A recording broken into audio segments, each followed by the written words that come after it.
উদ্ভ্রান্ত সেই আদিম যুগে স্রষ্টা যখন নিজের প্রতি অসন্তোষে নতুন সৃষ্টিকে বার করছিলেন বিধ্বস্ত, তার সেই অধৈর্যে ঘন ঘন মাথা নাড়া দিনে রুদ্র সমুদ্রের বাহু প্রাচীর ধরিত্রীর বুকের থেকে ছিনিয়ে নিয়ে গেল তোমাকে আফ্রিকা, বাঁধলে তোমাকে বনস্পতির নিবিড় পাহারায়, কৃপণ আলোর অন্তপুরে।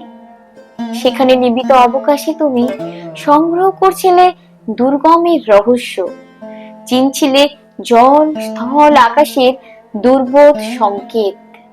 প্রকৃতির দৃষ্টি অতীত জাদু মন্ত্র জাগাচ্ছিল তোমার চেতনাতীত মনে, বিদ্রুপ করছিলে ভীষণকে বিরূপের ছদ্মবেশে, শঙ্কাকে চাচ্ছিলে হার মানাতে, আপনাকে উগ্র করে বিভীষিকার প্রচন্ড মহিমায় তাণ্ডবের দুন্দুভিয়াতে। হায় ছায়াবৃতা, কালো ঘোমটার নিচে অপরিচিত ছিল তোমার মানব রূপ, উপেক্ষার অবিন দৃষ্টিতে। এলো ওরা লোহার হাতকড়ি নিয়ে, নখ জাতের তীক্ষ্ণ তোমার নেকড়ের চেয়ে এলো মানুষ ধরার দল।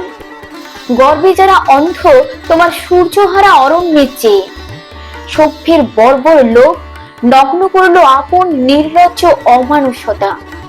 তোমার ভাষাহীন ক্রন্দনে বাষ্পাকুল অরণ্য পথে পঙ্কিত হলো ধূলি তোমার রক্তে অশ্রুতে মিশে। দস্যু পায়ের কাটা মারা জুতোর তলায় বিভৎস কাদার পিণ্ড চিরচিহ্ন দিয়ে গেল তোমার অপমানিত ইতিহাসে। সমুদ্র পারে সেই মুহূর্তেই তাদের পাড়ায় পাড়ায় মন্দিরে বাজছিল পূজার ঘণ্টা, সকালে সন্ধ্যায় দয়াময় দেবতার নামে। শিশুরা খেলছিল মায়ের কোলে, কবির সঙ্গীতে বেজে উঠেছিল সুন্দরের আরাধনা। আজ যখন পশ্চিম দিগন্তে প্রদোষকাল ঝঞ্ঝা বাতাসে রুদ্ধশ্বাস, যখন গুপ্তগহর থেকে পশুরা বেরিয়ে এলো, অশুভ ধ্বনিতে ঘোষণা করলো দিনের অন্তিম কাল, এসো যুগান্তের কবি, আসন্ন সন্ধ্যার শেষ রশ্মিপাতে দাঁড়াও ওই মানহারা মানবীর দ্বারে, বলো ক্ষমা করো, হিংস্র প্রলাপের মধ্যে সেই হোক তোমার সভ্যতার শেষ পুণ্যবাণী।